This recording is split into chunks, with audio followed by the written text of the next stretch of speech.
7 big hallelujah. I want to go. Hallelujah, hallelujah, hallelujah, hallelujah, hallelujah, hallelujah, hallelujah. Níbikíbi tó bá ní àǹfààní láti gbọ́ mi ní àṣálẹ̀. Wherever you have the opportunity to hear me tonight, A fẹ́ yin Ọlọ́run, a fẹ́ fi ògo fún orúkọ rẹ̀. we want to praise God, we want to give glory to His Kí name. gbogbo èèyàn wà nínú ẹ̀mí báyìí. Let everybody be in spirit right now. Unquestionable, you are my God. Unquestionable, you are my God. Unquestionable, unquestionable, unquestionable, you are my God. You are my God. Unquestionable, you are my You Lord. are my God. Unquestionable, you are the You are Lord. my God. Unquestionable, unquestionable, unquestionable, you are my Lord. I will exalt you, Lord. Baba, What has lifted you have me lifted me, oh. above my enemy. The banner over me is Lord. I will exalt you, Lord. I will exalt you, Lord. I will exalt you, Lord. Thou hast lifted me, You lifted me above my enemy. Your banner over me is Lord. I am lifted. I am lifted by the Lord. I move sins and sorrow into the presence of the Lord. I am lifted, Lord. Lifted, I am lifted, I am lifted by the Lord. I move sins and sorrows into the presence of the Lord. I am lifted. Lifted, I am lifted, I am lifted by the Lord. I move sins and sorrows into the presence of the Lord. So I will be in the mood of worship. Ẹ jẹ́ ká wà nínú ìjọsìn báyìí. Ọlọ́run tó tóbi, Ọlọ́run bàbá àgbà, Ọlọ́run tó tóbi, Ọlọ́run bàbá àgbà, ayé ò gbà á mọ́ o, ó fọ́run ṣe bí ibùgbé, ayé ò gbà á mọ́ o, ó fàyè ṣàpótí ìtìsẹ̀. Ọlọ́run tó tóbi, Ọlọ́run bàbá àgbà, Olúwa. Ọlọ́run tó tóbi, Olúwa. Ọlọ́run bàbá, Kábíyèsí. Ọlọ́run tó tóbi, Olúwa. Ọlọ́run bàbá, ayé ò gbà á mọ́ o, Olúwa. ó fọ́run ṣe ibùgbé, ọ̀run ò gbà á mọ́ o, ó fàyè ṣàpótí ìtìsẹ̀. Ọlọ́run tó tóbi, Bàbá o. Ọlọ́run bàbá àgbà. Alágbára. You are the mighty God. The mighty God. Ẹ̀yin la tóbi jù. Olúwa ọba. You are the glorious God. Alágbára gíga. Alágbára. Tó ga jù lọ. You are the mighty God. Alágbára gíga. Ẹ̀yin la tóbi jù. Olúwa. You are the glorious God. You are the glorious God. You are the glorious God. Olúwa àwọn olúwa wa. You are the glorious Alágbádá God. iná o. You are the glorious Ẹ̀yin God. ni ìbẹ̀rẹ̀, ẹ̀yin òpin. You are the I glorious say you God. are the glorious God. You are the glorious God. Ẹ̀yin ọmọ Ọlọ́run. Children of God, Inú mi dùn lónìí. I'm so happy today. Ayọ̀ kúnnú ọkàn mi. and my heart is filled with joy. Ọlọ́run tí ó jẹ́ kí ọjọ́ òní kí ó ṣojú mi láyọ̀ àtàlàáfíà. God that has kept me alive till today to witness this day. Nípa oore ọ̀fẹ́ Ọlọ́run. By the grace of God, Èní jẹ́ ọjọ́ ìrántí tí a bí mi sáyé. today is the remembrance of my birthday that I was given birth to. Mo ní ìsúre méje kan kí prógámù ní tó parí. I have 7 utterances before the end of this program. Níbikíbi tí o bá wà tí o ní àǹfààní láti gbọ́ mi. Wherever you are, I have the benefit of listening to me. Mo kí gbogbo wa pé a káàbọ̀ sínú ìpàdé yìí. I greet everyone, welcome to this service. Òkè òkun ló ti ń gbọ́ mi ní. Either you are overseas Tàbí Nàìjíríà ni. or here in Nigeria. Mo kí gbogbo wa pé a káàbọ̀ lẹ́ẹ̀kan sí. I greet everybody once again, welcome. Ìrora mi ni wípé My prayer for you is that Ọlọ́run God yóò jẹ́rìí agbára rẹ̀ nínú ayé mi àti ẹ lórúkọ will Jésù. manifest himself in our lives in Jesus' name. Amen. Mo gbàdúrà fún ẹnìkan tó bá lè rí àmì ṣe ní I àṣálẹ́. pray for someone who can say amen tonight. Tí áńgẹ́lì ìrànlọ́wọ́ bá ń kọjá lọ, When the angel of helper is passing by, tí ó sì ń rìn tó sì ṣiṣẹ́ agbára ní àṣálẹ́ yìí, is passing and doing wonderful work, yóò rìn dẹ́ẹ̀dọ̀ olúkálukú wa lórúkọ Jésù. he will come near you in Jesus' name. Amen. Ní báyìí a fẹ́ bẹ̀rẹ̀ ìrìn àjò ẹ̀mí. Right now, I want to embark on a spiritual journey. Kí a má ṣe gbàgbé prógámù ìparí ọdún tó ń lọ lọ́wọ́lọ́wọ́ báyìí, Don't forget our program, ongoing program, tí a ń pe àkọlé rẹ̀ ní which is tagged, mi ò ní lọ lọ́wọ́ òfìfo. I will not go empty-handed. Ẹ̀yin ọmọ Ọlọ́run, Children of God, 13 days ló kù kí ọdún ìfi parí. we have 13 days to the end of this year. Olúwa, Oh Lord, mo gbàgbọ́ pé kò sí ohunkóhun tí o kò lè ṣe. I believe there is nothing impossible for you to do. Mo fẹ́ kí o pariwo àdúrà yìí. I want you to shout this prayer. Àdúrà mẹ́ta kan wà tí a fẹ́ gbà kí a tó tẹ̀síwájú. There are 3 prayer points we need to pray before we Mo move fẹ́ kó forward. gbàdúrà yẹn kíkankíkan báyìí. I want to pray that prayer fervently now. Olúwa, Oh Lord, 13 days tó kù kí ọdún ìfi lọ. ọjọ́ mẹ́tàlá that is left for the end of this year. Má jẹ́ kí ọ̀tá kó yọ̀ mí. Don't allow my enemies to mock me. Ṣe ìyanu tí ó kọjá agbọ́n orí mi. Do wonders that is beyond my understanding. Àdúrà lórúkọ Jésù. Prayer in Jesus' name. Mímọ́ Olúwa ọjọ́ mẹ́tàlá tó kù kí ọdún tó kọjá lọ. Olúwa parí ìyanu nínú ayé. Má jẹ́ kí ọ̀tá kó yọ̀ mí. In Jesus' name, our Lord.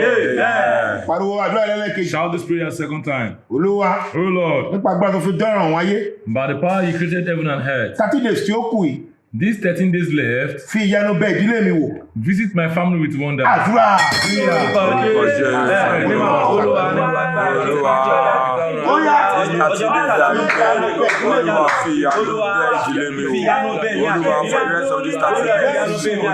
Olúwa wa. Jesus' name we pray. Kẹta nìyí. This is the third prayer Pariwo point. àdúrà yìí dáadáa. Shout this prayer very well. 13 days tó kù yìí, Olúwa. These 13 days left, oh Lord. Ìyanu tó máa mú mi kúrò nínú ipò yìí pátápátá. Wonders that will take me out of this position totally. Ṣé nínú ayé mi àti Do ìdílé it mi? in my life and my family. Àdúrà.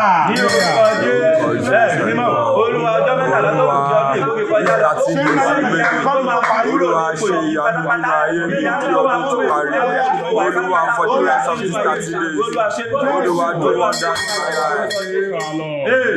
Àṣẹ́gun orí ẹ̀ bẹ́ẹ̀. Authority stays on it. Mo ní àṣẹ́gun orí ẹ̀ I see bẹ́ẹ̀. the authority of God stays on it. Orúkọ Jésù, mo ní àṣẹ́gun orí ẹ̀ In the bẹ́ẹ̀. name of Jesus, the authority of God seals it. Ẹ̀yin ọmọ Ọlọ́run, Children of God, ẹ jẹ́ kí a lọ wo ohun tí Olúwa tó ní fún wa ní let àṣẹ. us go and check what God has for us in stock for us. Psalm 24, Orin Dáfídì orí kẹrìnlélógún verses 7 to 10. ẹsẹ̀ keje sí ìkẹwàá. Aha.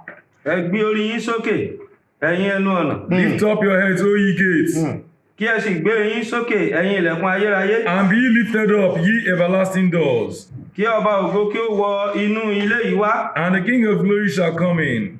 Ta ni ọba ògo yìí? Who is this King of glory? Olúwa tí ó le, The Lord strong tí ó sì ní agbára. and mighty, Olúwa tí ó lágbára ní ogun. the Lord mighty in battle. Ẹ gbé orí yín sókè, ẹ̀yin ẹnu ọ̀nà. Lift up your heads, O ye gates, Àní kí ẹ gbé wọn sókè, ẹ̀yin ilẹ̀kùn and ayérayé. be ye lifted up, everlasting Kí ọba doors, ògo kó wọ inú ilé yìí wá. and the King of glory shall come in. Ta ni ọba ògo yìí? Who is this King of glory? Olúwa àwọn ọmọ ogun. The Lord of Òun hosts. náà ni ọba ògo. He is the King of glory. Ọlọ́run wa jẹ́ Ọlọ́run ètò. Our God is a God that has plans for everything. Mo ní ó jẹ́ Ọlọ́run àṣírí. He's a God of secret. He has secrets. Kí Ọlọ́run tó lè wọlé sínú ayé wa àti ìdílé wa. Before God can enter into our life and our family, Ó ti rí àṣírí wípé àwọn agbára kan wà lẹ́nu ọ̀nà. He has seen that there are some powers on the door hindering. Yóò dí lọ́wọ́ láti wọlé sínú ayé wa àti ilé wa. He has seen that there are some powers that will hinder him from entering into our life and our family. Bíbélì wípé The Bible says nígbà tí Jésù ń rékè ọ̀run, that when Jesus Christ was ascending to heaven, ó de ìgbèkùn ní ìgbèkùn, He put bondage into bondage ó sì fi ẹ̀bùn fún ènìyàn. and He gave gifts unto men, Ẹ̀yin ọmọ Ọlọ́run. children of God. Ọlọ́run wa ti sọ̀rọ̀ rẹ̀ jáde Our God has spoken His word out ní àṣálẹ̀ yìí. tonight. Ta ló lè yí padà? Who can turn it around? Ó ti náwó rẹ̀ jáde. He has stretched forth His hands. Ta ló lè dá padà? Who can return it back? Gbàdúrà fún ẹnìkan tó ń gbọ́ ọ̀rọ̀ yìí I pray for somebody hearing this word lọ́wọ́lọ́wọ́ right now. báyìí kí Like ọdún yìí tó parí. before the end of this year, Ìbẹ̀wò àwọn ọ̀run divine visitation tí ò sírú ẹ̀ rí that you have not experienced before yóò sọ̀kalẹ̀ sínú ilé rẹ come down to your family ní orúkọ Jésù. in the name of Jesus. Yóò sọ̀kalẹ̀ sínú ilé rẹ lórúkọ Jésù. I say come down to your life and family in Jesus' name. Àsọtẹ́lẹ̀ mi rè This is my prophecy. tí o bá lè rí àmì ṣe. You can say amen. Ọlọ́run á gbé ìjọba rẹ̀ kalẹ̀ sínú ilé rẹ God will establish His government in your house kí ọdún tó parí lórúkọ Jésù. before the end of this year in Jesus' name. Ẹ̀yin ọmọ Ọlọ́run, Children of God, àkókò wa ti ń sáré tètè. my time is fast spent. Kọrin pẹ̀lú mi, Sing this song with me. a fẹ́ bọ́ sínú ìjẹ̀bú pátápátá báyìí. Enter the future of fear. Wá dá mi lọ́lá. Bàbá, Wá ṣe mí lógo, Ọlọ́run wákàtí àdúrà wá dá mi lọ́lá. Wá dá mi lọ́lá, wá ṣe mí lógo. Ọlọ́run wákàtí àdúrà wá dá mi lọ́lá. Wá dá mi lọ́lá, wá ṣe wá lógo, Ọlọ́run wákàtí àdúrà wá dá wa lọ́lá. Wá dá mi lọ́lá, wá ṣe mí lógo. Ọlọ́run wákàtí àdúrà wá dá mi lọ́lá. Wọ́n ló ní wá, bàbá mo dé o, ayé mi dọ̀wọ́ rẹ, bá mi túnṣe. Ìwọ ló ní wá.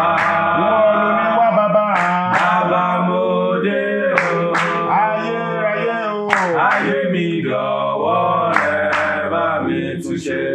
ayé mi dọ̀wọ́ rẹ, bá mi túnṣe.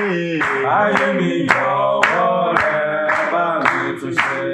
Ẹbí mi dọ̀wọ́ rẹ, bá mi túnṣe. Ẹbí mi dọ̀wọ́ rẹ, bá mi túnṣe. Iṣẹ́ mi dọ̀wọ́ rẹ, bá wa túnṣe. Iṣẹ́ mi dọ̀wọ́ rẹ, bá mi túnṣe. Jọ̀wọ́ bí àdúrà yìí bá ṣe ń lọ, please, as prayer is going, má gbà á lórí ìjókòó ó léwu. don't pray while sitting down. It's dangerous. Jọ̀wọ́ lẹ́ẹ̀kan sí, Please, once dárúkọ àwọn again, ìdílé rẹ, mention family members. ó ṣe pàtàkì. It's important. Pariwo àdúrà yìí. Shout this prayer. Olúwa, Oh Lord, ẹ fi ọwọ́ agbára yín kàn mí ní ahọ́n ní àṣálẹ̀ yìí. use your mighty hand to touch my tongue tonight. Àdúrà. Ní orúkọ Jésù, mímọ́ Olúwa ẹ fi ọwọ́ agbára láyé kàn mí ní ahọ́n ní àṣálẹ́ yìí. Ẹ fi ọwọ́ agbára yín kàn mí ní ahọ́n. Use your mighty hand to touch my tongue tonight. Olúwa, èmi àti ìdílé mi kọ̀ jálẹ̀ Oh Lord, me and family reject láti totally mọ̀fọ̀ nínú parí prógámù àṣálẹ̀ yìí. to go empty after this program. Ní parí prógámù yìí, At the end of àdìmọ̀fọ̀ this program tonight, àdúrà dà. Ní orúkọ Jésù, mímọ́ Olúwa èmi àti ìdílé mi kọ̀ jálẹ̀ láti bó ní ẹni prógámù ti àṣálẹ́ yìí. Èmi àti ìdílé mi kọ̀ jálẹ̀ láti bó. Èmi àti ìdílé mi ò ní bó tó ní ìpàdé ìdókòwò. just name our Lord. Ẹ kò gbàdúrà yìí dáadáa. I want to pray this prayer. Olúwa, Oh Lord, ẹ fi ọwọ́ agbára gbé àdúrà mi gòkè lọ. use your mighty hand to lift my Ẹ power. fi ọwọ́ agbára yín gbé àdúrà mi gòkè lọ ní Use your àṣálẹ̀ mighty yìí. hand to lift my prayer. Àdúrà dà. Ní orúkọ Jésù, mímọ́ Olúwa ẹ fi ọwọ́ agbára yín gbé àdúrà mi gòkè lọ ní àṣálẹ́ yìí. Olúwa ẹ fi ọwọ́ agbára yín gbé àdúrà mi gòkè. Olúwa ẹ fi ọwọ́ agbára yín gbé àdúrà mi gòkè lọ ní wákàtí ìdókòwò. Just name our Lord. Olúwa ẹ fi ojú rẹ àti àánú rẹ bá mi rìnrìn àjò ní àṣálẹ̀ yìí. Oh Lord, use your mercy and your favor to journey with me tonight. Àdúrà dà. Ní orúkọ Jésù. Mímọ́. Olúwa, use your favor and your mercy to journey with me tonight. Olúwa, use your mercy and your favor to journey with me tonight. Olúwa, use your mercy and your favor to journey with me tonight. Ẹ̀yin ọmọ Ọlọ́run. Children of God, Àwọn kankan ṣẹlẹ̀ lórílẹ̀‐èdè lọ́wọ́lọ́wọ́ báyìí. there are some happenings in this nation right now. Èmi àti ẹ a gbọ́dọ̀ jókòó ká máa wò. Okay, you and I need not sit and fold our hands. 30 days ló kù kí ọdún ìfi lọ. 13 days left before this year runs out. Gbọ́ Kírísítẹ́nì máa ti wá sí mi. Listen, Christian, you need not seek rest yet. Láàárín ọ̀tá ló wà. You are in the midst of enemies. Pariwo àdúrà yìí. Shout this prayer. Gbogbo agbára Every power, a fi ẹ̀mí ṣòfò dànù every power that wastes one's life, tí ó ń rìn kiri that is walking around ní ìlú yìí lọ́wọ́lọ́wọ́ in báyìí. this nation right now, Dúró jẹ́ stand still. níbi tí o dé yẹn. Where you are. Ilé mi ò ń ṣe bí tí o lè wọ̀. My house is not where you can enter into. Ẹ̀jọ̀dá àgùntàn The blood of ó Jesus wà ní àtẹ́rígbà mi. is on my doorstep. Nítorí dé yìí For this reason, ní orúkọ Jésù. in the name of Jesus, Lánàá padà That's right. àdúrà. Mímọ́. Olúwa gbogbo agbára àfi ẹ̀mí ṣòfò dànù. Agbára àfi ẹ̀mí ṣòfò dànù. Ó yá lórúkọ Jésù dúró jẹ́ lórúkọ Jésù. My life and my family is not where you can enter. Ó yá lànà lórúkọ Jésù. Ní Kòríta tún dé yìí, at this junction, mo fẹ́ kí o tún dojúkọ àwọn agbára I want you to stand against some tó power fi ẹ̀mí àwọn ìṣòfò dànù ní àìkàtà gbègbè that's rẹ̀, wasting people's life in your area, ní àdúgbò tó ń gbé in gangan. your vicinity. Pariwo lọ́wọ́ Shout the loud voice. gbogbo agbára kágbára. Every power of spirit, Ikú lọ́tún, ikú lósì. of death here, left and right, Tí ó ń rìn kiri ní àìkàtà gbègbè mi. that's moving around in my area. Ní àkókò tí ọdún lọ sópin yìí. Towards this end of this year, Gbọ́ ọ̀rọ̀ Olúwa. hear the word of God. Ilé mi ò ń ṣe ibi tó lè tẹ̀dó sí. My house is not where you can stay. Èmi àti ìdílé mi kọ̀ jálẹ̀. Me and my family reject totally. Lánàá padà. Can't try back. Àdúrà dà. Ní orúkọ Jésù. Mímọ́. Gbogbo agbára kágbára ikú lọ́tún ikú lósì tó rìn káàkiri ní àgbègbè lẹ́yìn àti àgbègbè mi lọ́wọ́lọ́wọ́. Lórúkọ Jésù.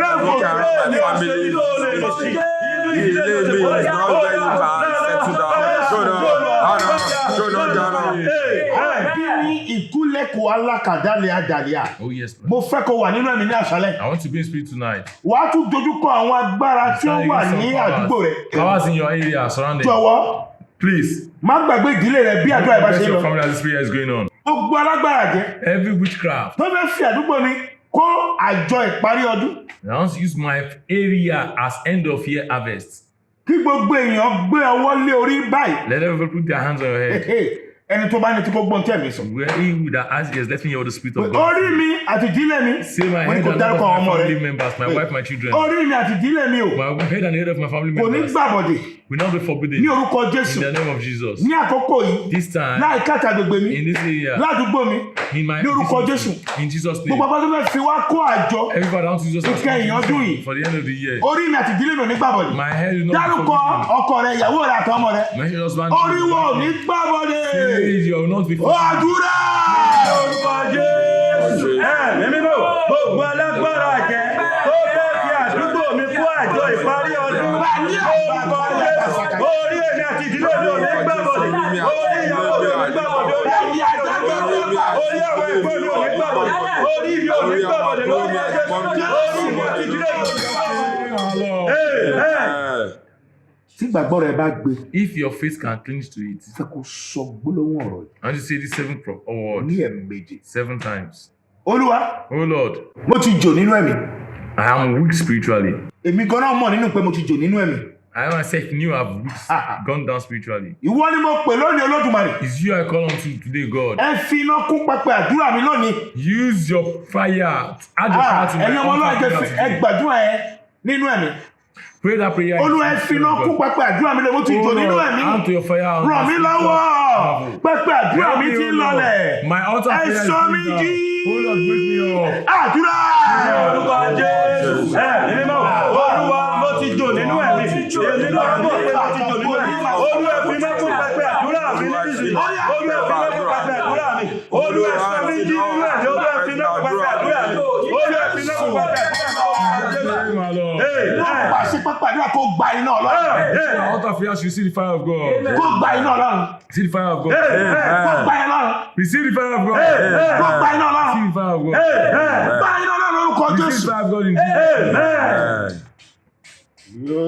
Bá ṣe pé lóòótọ́ abiyamọ nítòótọ́ ni ẹ́. If truly you are a true mother, Níbikíbi tó bá wà lọ́wọ́lọ́wọ́ báyìí, wherever you are right now, mo fẹ́ kó pariwo àdúrà yìí. I want to shout this prayer. Gbàdúrà kó má ba gbàdúrà. So that you will not pray. Gbogbo ọfà ránṣí. Every evil arrow sent Láàrin out abíyáká pólímà sátánì. Láti ibi gíga òkùnkùn. from the highest place of darkness Láti pa mí ní aya ọkọ tàbí ọmọ. to kill my wife, my children, or my husband. Bí ọdún yìí ti ń kọjá lọ. This year is going to an end. Ní orúkọ Jésù. In the name of Kò ń Jesus. ṣe tèmi. It's not my portion. Kò ń ṣe tìdílé mi. It's not my family's portion. Lánàá padà. Cash out. Àdúrà. Ní orúkọ Jésù. Èmi náà gbogbo ọfà ìrántí láti ibi gíga òkùnkùn láti pa aya mi tàbí ẹ̀gbọ́n mi tàbí ọ̀rọ̀ mi ìyàwó mi tàbí ẹnìkan tí òpòrọ́ ni ẹ wà lórí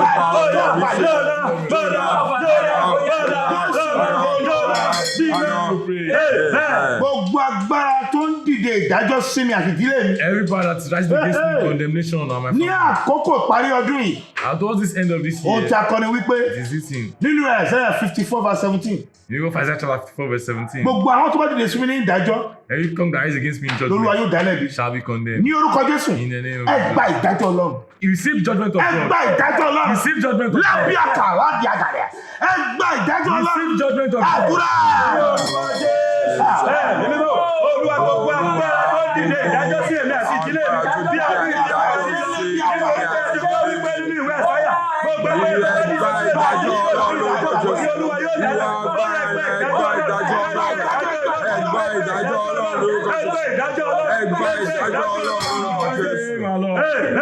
Ìfihàn tó lágbára lélẹ́yìí This is ẹ̀yin a ọmọ great Ọlọ́run. revelation, children of God. Èèyàn mẹ́ta kan wà There are 3 people tí Olúwa rán mi sí that lọ́wọ́ God báyìí. sent me to right now. Níbikíbi tí o bá wà, Wherever you are, mo fẹ́ kí o fi ìbínú gbàdúrà. and pray this prayer with anger.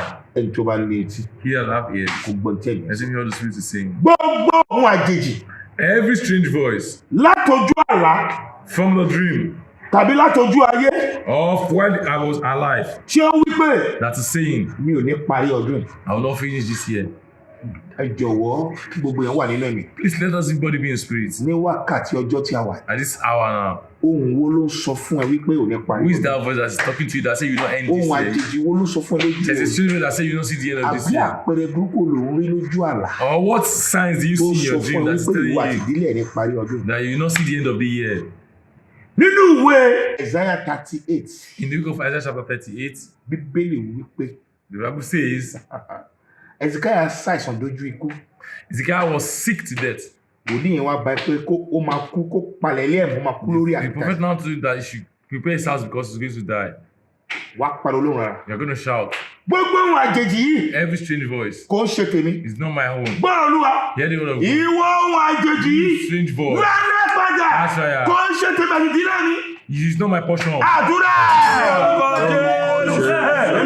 Olúwa gbogbo ohun àjèjì ó ń sọ fún èmi àti ìdílé mi lójú ọ̀rọ̀ àti lójú àti lójú ayé nípa èmi àti ìdílé mi lójú ọ̀rọ̀ sí òpòrọ̀ ni ẹ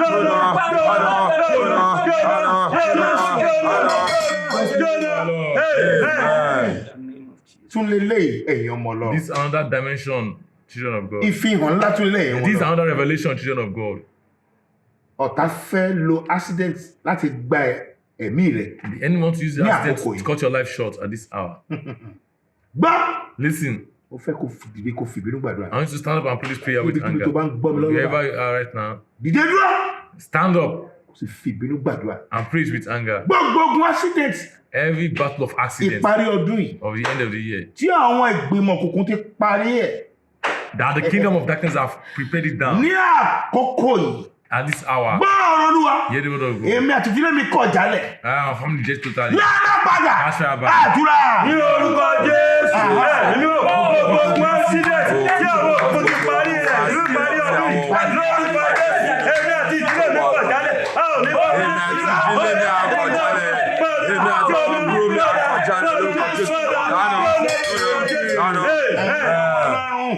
Children of mo God, fẹ́ kí o sọ gbólóhùn ọ̀rọ̀ lẹ́ẹ̀méje. I want to say this word 7 times. Olúwa. Oh Lord, Ó kù 13 days kí ọdún ìfi parí. you remain 13 days dead before this year runs out. Olúwa, Oh Lord, kò ì tí pẹ́ jù it's not too late. láti yí ìtàn ayé èmi Samson padà. To change my story back.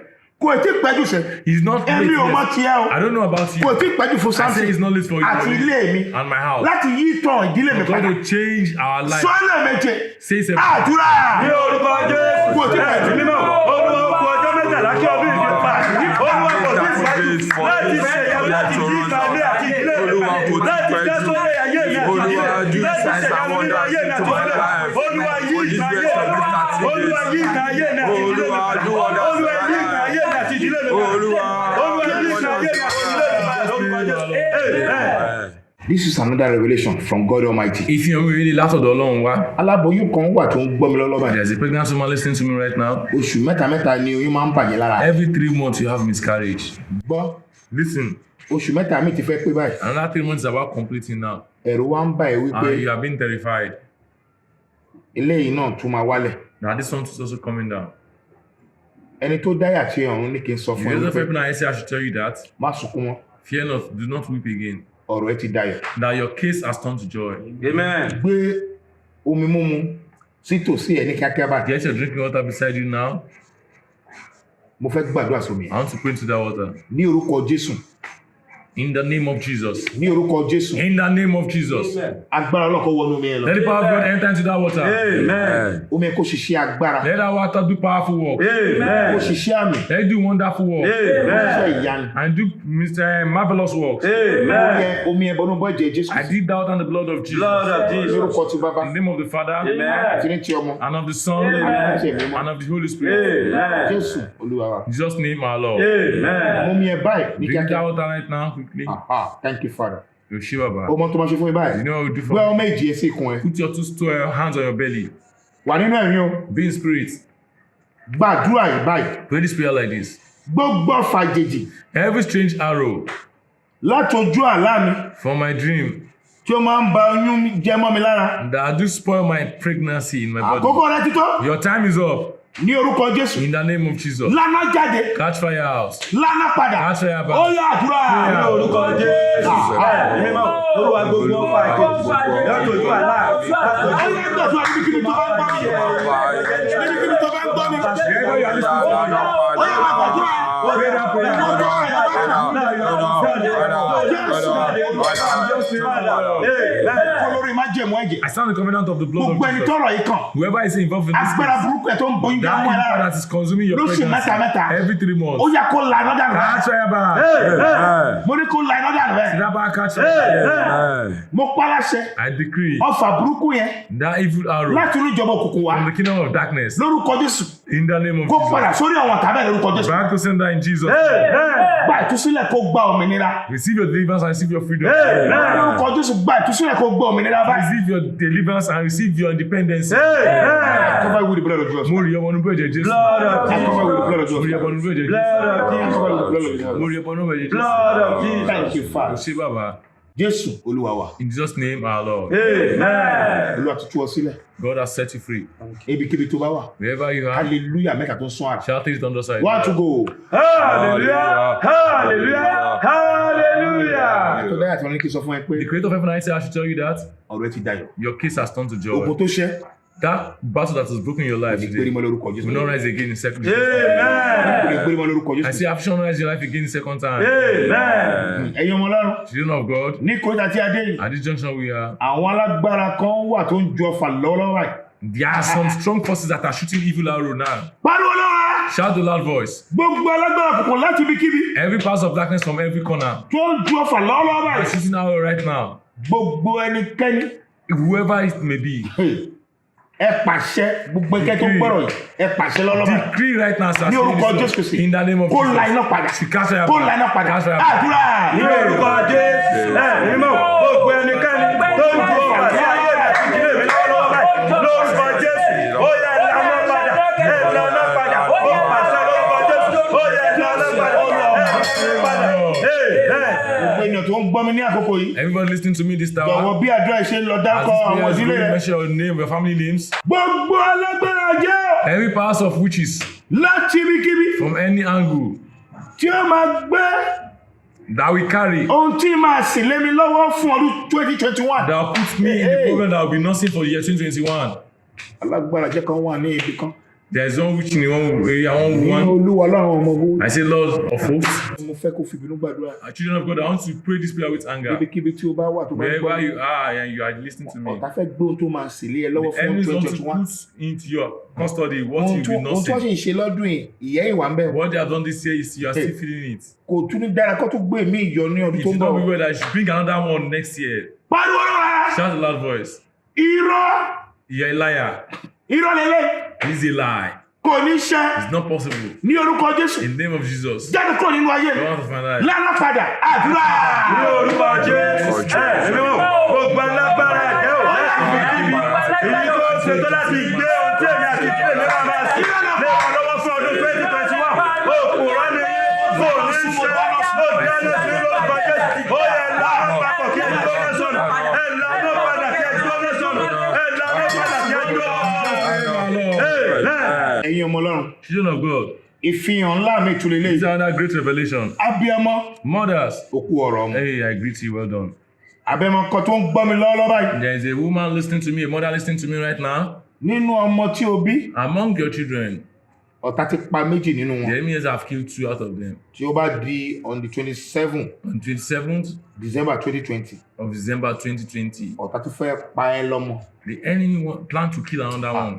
tó bá lè rí àmì ṣe If you can say amen wherever you are, mo pàṣẹ ní orúkọ I Jésù. decree in the name of Jesus. gbogbo agbára Every power tó ti pinnu that has determined láti tún gba omijé lójú to rẹ̀ make you weep, shed tears ní on the 27 on oṣù the 7th of this month, ní orúkọ Jésù. in the name of iná Jesus, àti àrá fire and thunder, kó pa wọ́n dànù. kill them up, kó pa wọ́n dànù. kill them up, kó pa wọ́n dànù. kill them up.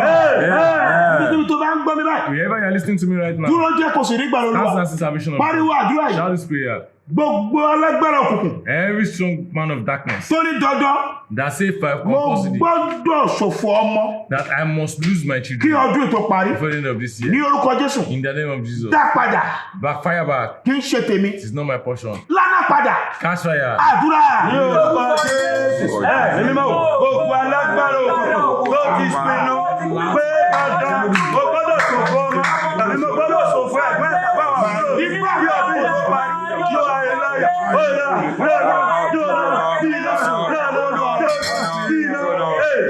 ẹ̀mí mọ́ máa ń rìn lẹ́nu. The Holy Spirit is moving. ẹ̀mí mọ́ máa ń ṣiṣẹ́ The lónìí. Holy Spirit is working powerfully. àmì ńlá lélẹ̀ This is a ẹ̀yin ọmọ great Ọlọ́run. sign, children of God. wàá rí tiẹ̀ ṣe kó tó lọ ní You succeed àṣálẹ̀. before you leave this night. ẹ̀yin ọmọ Ọlọ́run. Children of God, ìfihàn ńlá mi tún lélẹ̀. this is another revelation. Olúwa máa ṣeun lónìí Thank you, Lord. We thank God for today. fún àwọn ìfihàn ńlá tí ó For fi these hàn great lákòókò yìí. revelations He has been revealing. arábìnrin kan wà There is a woman tí ò ń gbọ́ mi lọ́wọ́lọ́wọ́ báyìí. that's listening to me right now. àlá tí ó lá sí ọkọ rẹ̀ lẹ́jọ́ mẹ́ta yìí. That dream you had towards your husband of recent. àwọn ẹ̀kan tó sọ fún ẹ wípé àwọn tó lálàá kan sọ́kọ Some rẹ̀. people even tell you that they had another dream to your husband. ibikíbi tí o bá wà lọ́wọ́lọ́wọ́ báyìí. Wherever you are right now, gbé gbogbo nǹkan tó bá ń ṣe sílẹ̀ who drop all what you are doing kí o gbàdúrà yìí and pray this prayer pẹ̀lú ìbínú. with anger. gbogbo ìran àti àsọtẹ́lẹ̀ ibi Every vision and evil prophecy tí ó ti pinnu láti wá sí ìmúṣẹ nínú ìdílé mi that kí ọdún tó has parí. determined to come to pass in my family before the end of this ẹ year. gbọ́ Yeah. ìran ibi kò ní ṣẹ nínú ilé mi Evil vision will not come to pass in my ní family. orúkọ Jésù. In the name of lánàá padà Catch fire back. àdúrà. Ní orúkọ Jésù. Ẹ̀mí mọ̀, gbogbo ìran ibi àti àsọtẹ́lẹ̀ kò ní tó ti ṣẹ pinnu nínú ilé mi. láti ṣẹ nínú ilé mi nínú ọdún ọdún tó parí. Lórúkọ Jésù kò ní ṣẹ. Lánàá padà. pariwo ló rárá. Shout the loud voice. gbogbo ìtàn búburú Every evil story and history tí ọ̀tá fẹ́ lẹ̀ mọ́ ìdílé mi lára that the enemy wants to place on my family's body kí ọdún yìí tó parí. before the end of this year. ẹni tó bá ní tí gbogbo ń tẹ̀mí sọ. He that have ears, let him hear what the Spirit is saying. ọ̀tá The gbọ́ enemies, ohun tọ́ta fẹ́ ṣe. listen to what they want to do. ọ̀tá fẹ́ yé kán pa ìtàn búburú nínú ilé rẹ̀ The enemy wants them to make a bad tale of your family kí ọdún yìí tó parí. before the end of this year. mo fi iná dá padà. I send it back by fire. Amen. O lè ṣàmì níbi kí tó bá ń gbọ́ mi ni. You cannot save me wherever you are. Iná Ọlọ́run dá padà. I've got to send it back. Amen. Nítorí ló fi bínú láti For gbàdúrà. this reason, you need to pray this prayer with anger. Gbogbo ìtàn búburú. Every evil tale Tí ó ta fẹ́ lẹ̀ mọ́ ìdílé mi lára. I want to stick on my family Kí ọdún tó parí. before the end of this Ní orúkọ year. Jésù. In the name of Kò ní Jesus. ṣẹ. It's not possible. Dá padà. That's why about Lánà padà. That's right. Àdúrà. Gbogbo ìtàn búburú tí ọ̀tá fẹ́ lè mọ́ mi ìlú ti ìdílé mi lára.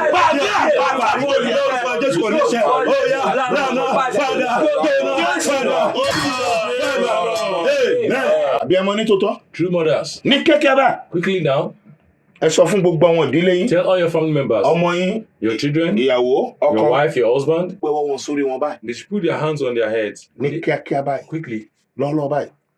Kàn sọ gbólóhùn ọ̀rọ̀ and say these words nínú ẹ̀mí. in spirit. Orí mi o. My head, Ìṣẹ̀dá mi o. my inner man, Gbọ́ ọ̀rọ̀ Olúwa. hear the word of O God. ní gbàbọ̀dẹ̀. You will not be forbidden Níparí ọdún. in the end of Wàá this year. sọ́lẹ̀ méje. You say 7 times. Orí mi o. My head, Ìṣẹ̀dá mi o. my inner man, O ní gbàbọ̀dẹ̀. you will not take evil Níparí things ọdún yìí. in this end. Àdúrà dà. Ní orúkọ Jésù.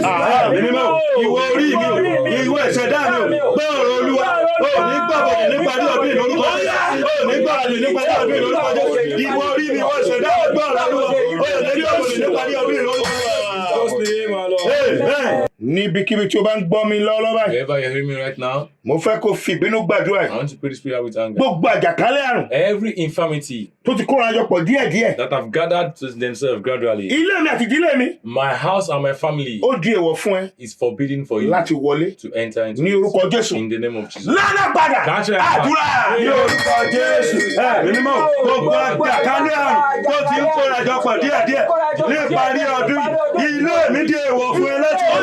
Lórúkọ Jésù. Ilé mi àti ayé mi di èèwọ̀ fún ẹ láti wọ̀. Ó yá sílẹ̀ náà padà gbéná padà. Amen. Gbogbo ẹnikẹ́ni tó bá ń gbọ́ mi lákòókò yìí báyìí. Everyone hearing my voice right Mo fẹ́ now, kó sọ gbólóhùn ọ̀rọ̀ lẹ́ẹ̀mejì. say this word 7 times. Olúwa, Oh Lord, bí ẹ ṣe dùn tọkọtìyàwó nínú ní Kánà àti Gálílì. as you made the husband and wife proud, the couple proud, as you make them happy in Cana, Galilee, Tí ọ̀tá ti pinnu ìwà ìkà sí wọn. now the enemy have planned evil against Olúwa, you. Oh Lord, ẹ dùn èmi àti ìdílé mi nínú kẹ́rù tó parí. make me and my family happy before the end of this Wàá year. sọ́lẹ̀ méje. He says 7 times. Ó yá àdúrà dà. Ní orúkọ Jésù. Mímọ́ Olúwa gẹ́gẹ́ bí ẹ ṣe dùn ọkọ àti ìyàwó nínú ní Kánà àti Gálílì tí ọ̀tá ti pinnu ìwà ìkà fún ayé wọn. Lórúkọ Jésù Olúwa ẹ dùn èmi àti ìdílé mi nínú bí ọdún ti parí.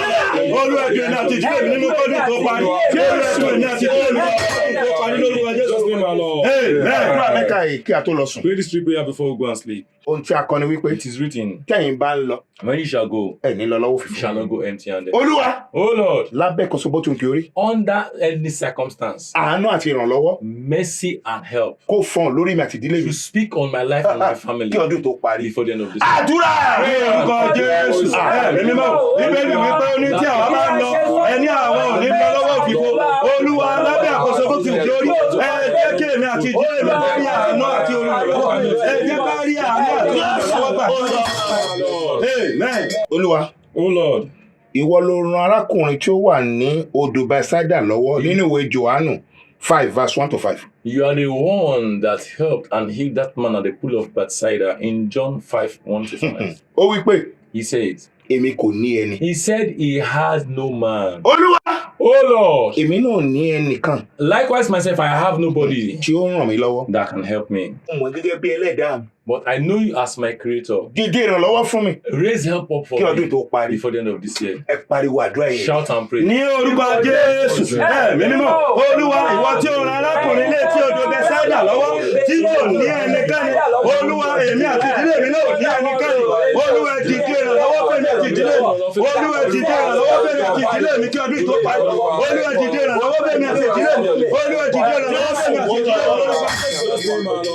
Amen. Gbàdúrà kan tó kù yìí. Pray this last prayer point. Olúwa, Oh Lord, jọ̀wọ́, please, èmi Samson dọwọ́ rẹ̀. I, Oyewole, am left with you now.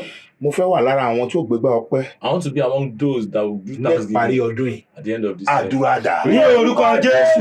Mímọ́ Olúwa jọ̀wọ́ ayé mi Joseph Adélámúsọ dọwọ́ rẹ̀.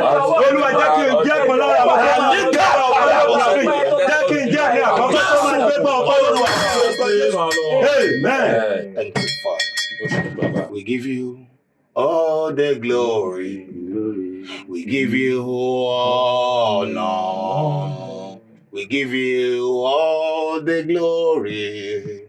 We give you honor. We give you all the glory. All the glory. We give you honor. We give you all the glory. We give you honor. Bàbá, gẹ́gẹ́ bí ìlérí tí mo ṣe fún àwọn ènìyàn. Father, according to the promise I have for people, Wípé èní lọ́jọ́ tí a bí mi that sáyé. today is my birthday, Pé mo fẹ́ súre méje. that I want to utter 7 prophetic Níbikíbi tí o bá blessings. wà. Wherever you are, Mo fẹ́ kó ṣàmì tó I want méje. to say a thunderous amen. Bálíà ká dàlíà sá dàlíà. Ibà kò wá dà àbí sákàtàlíà bàkàlíà. Ohun tó jẹ́ gbogbo ìní rẹ láyé, Everything that belongs to you in life, ò ní sunkún lórí wọn. you will not weep on them. Ìka dàlíà àvòzíàlíà kàlàbíà sá dàlíà. Ìwọ arábìnrin tó ń gbọ́ mi, ìwọ arákùnrin tó ń gbọ́ mi. You that woman listen to me, that man hearing my Gbogbo voice, ọjọ́ ayé yín all the days of your lẹ́tí fi life ṣe làálàá lórí that you ọmọ. have toiled on your children, Agbára tó bá ní ẹ̀ní jèrè ọ̀hún. every part that say you not benefit your children, Ara kò pa wọ́n dànù. thunder strike them. Mo ṣe ń pàṣẹ lọ́wọ́ lórúkọ I'm Olúwa. still authorizing. Orúkọ Olúwa ilé ìṣọ́ agbára The name ni. of the Lord is a strong tower. Olódodo sá ọ̀bẹ ó sì The yìí. righteous on it and is saved. Ìwọ ti sátọ Olódùmarè wá You lónìí. have come to God right now. Dandan ló gbọ́dọ̀ mú èyí. Surely you must be saved. Mo pa láṣẹ. I decree Gbogbo ohun tí o fi ń ṣiṣẹ́ jẹun láyé. all what you use in eating this life. Mo sọ tẹ́lẹ̀ lórúkọ Olúwa. I prophesy in the name of the Kò Lord. ní jóná mọ́ ojú rẹ̀. Will you not catch fire in your prison? Akuala bí Adalia Sadalia.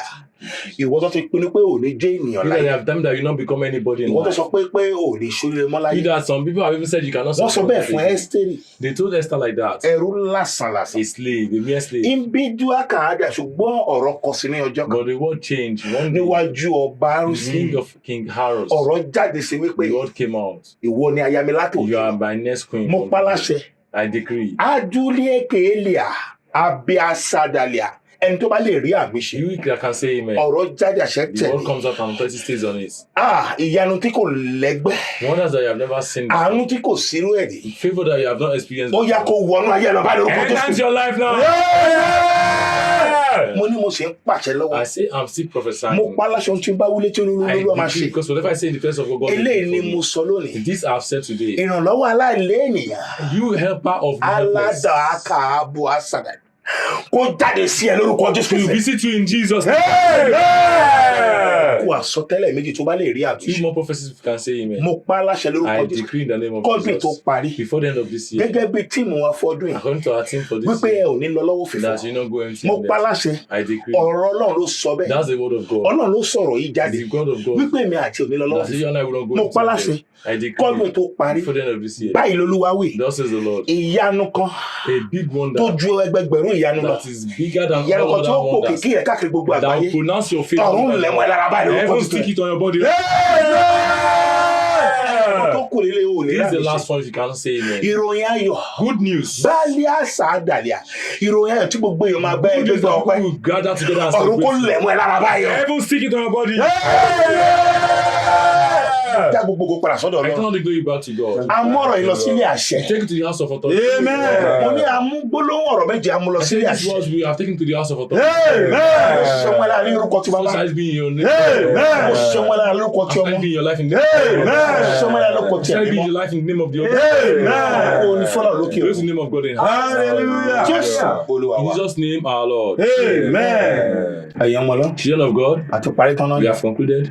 ẹ jọ̀wọ́ Please ẹ bá mi share program. share the program with me. Ẹ jẹ́ kí àwọn èèyàn Let everybody kí ó jẹ àǹfààní. benefit from this. Ẹ̀yin ọmọ lọ. Children of God, Pàdé mi sí part 7 meet me in part 7 nípa orí ọ̀fẹ́ lọ. by the grace of God. Ọdún yìí This year, èmi àti ẹ you and I a máa làájá lórúkọ will Jésù. succeed. We will see scale through it. Èmi àti ẹ àníríjàmbá ibi lórúkọ You and I Jésù. will not experience any evil in Jesus. Àlàáfíà fún ẹ. Peace be unto you. Ẹ ká sórí ọ̀fẹ́ Let us share the grace ká tó lọ sùn. before we sleep. 1 to go. The grace of our Lord Jesus Christ, the love of God, and the sweet fellowship of the Holy Spirit be with us now and forevermore. Amen. Surely, goodness and mercy shall follow us all the days of our lives, and we shall dwell in the house of the Lord forever and ever. Amen. One to us, hallelujah! Hallelujah.